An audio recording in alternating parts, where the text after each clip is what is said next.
فرشتہ آیا، اے اللہ کے خلیل اگر حکم دو تو اتنی ہوا چلاؤں کہ نمرودی جل جائیں سارے، آگ ان پہ پھینک دی جائے۔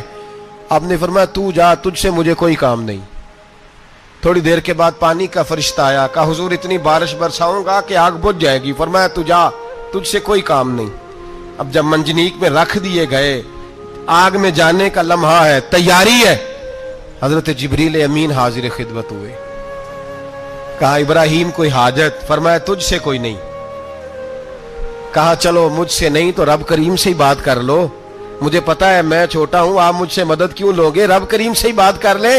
تو حضرت ابراہیم کہنے لگے جبریل یہ بتا، رب کو نہیں پتا اس کا خلیل کس حال میں ہے؟ اسے نہیں پتا میں کس حال میں ہوں، میرے ہاتھ بندے ہیں، پیر بندے ہیں آگ میں، اسے نہیں پتا؟ بتایا تو اسے جاتا ہے جس سے خبر نہ ہو۔ تو اگر اسے پتا ہے تو اگر وہ جلانے پہ راضی ہے تو میں بھی جلنے کو تیار ہوں، میں تیار ہوں۔ اسے کہو ٹھیک ہے۔ حضرت سیدنا ابراہیم علیہ السلام کو منجنیق میں ڈال کے جو پھینکا آگ میں، یا نار کونی بردم و سلاما علی ابراہیم، اللہ نے فرمایا اے آگ میرے ابراہیم پہ ٹھنڈی بھی ہو جا اور سلامتی والی بھی ہو جا۔ حضرت ابراہیم کو دو فرشتوں نے بٹھا دیا زمین پہ، پھول کھلے ہیں، کونپلیں مہک رہی ہیں، کلیاں خوشبو دے رہی ہیں۔ حضرت ابراہیم نے سر سجدے میں رکھ دیا، سبحان اللہ والحمد للہ ولا الہ الا اللہ واللہ اکبر۔ حضرت ابراہیم اللہ کی تسبیح پڑھنے لگے، رب کریم کا شکر بجا لانے لگے۔ نکلے وہاں سے، کچھ دن گزر گئے، نکلے، حکم ہو گیا ابراہیم علاقہ چھوڑ دو۔ حضرت ابراہیم علیہ السلام وہاں سے نکل کے مصر آئے، چچا کے پاس ٹھہرے۔ انہوں نے اپنی بیٹی جناب سارہ کا نکاح کر دیا۔ کچھ آگے بڑھے تو ایک ظالم بادشاہ سے ٹکرائے، اس نے ایک شہزادی، ایک بادشاہ کی بیٹی قید کی ہوئی تھی، جناب ہاجرہ نام تھا، ان کو قید سے چھڑا کے ساتھ لائے۔ حضرت لوط علیہ السلام بھی ساتھ، یہ 4 لوگوں کا قافلہ چلا، فلسطین میں جا کے پڑاؤ ڈالا، گھر بار چھوڑا، تبلیغ شروع ہوئی۔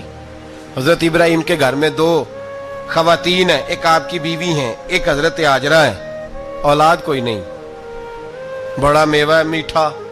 گھر وہی آباد ہوتا ہے جس میں بچے روتے ہیں، گھر ہوتا ہی وہ ہے جس میں بچوں کی چنچناہٹ ہوتی ہے، بھن بناہٹ ہوتی ہے۔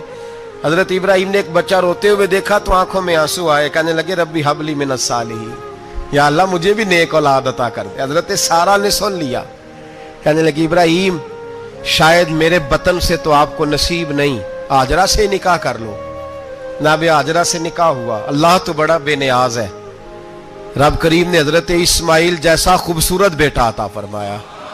بیٹا کالا سیاہ بھی ہو تو سینے کی ٹھنڈک ہوتا ہے، پر یہ تو وہ بیٹا ہے جس کی پیشانی میں نور محمدی چمکتا ہے صلی اللہ علیہ وسلم۔ حضرت سیدنا اسماعیل علیہ اتنے خوبصورت، اب جس بیوی کے ہاں بیٹا تھا، بیٹھنا اٹھنا بھی زیادہ اس کے پاس، آنا جانا بھی اس کے پاس، توجہ ادھر ہو گئی۔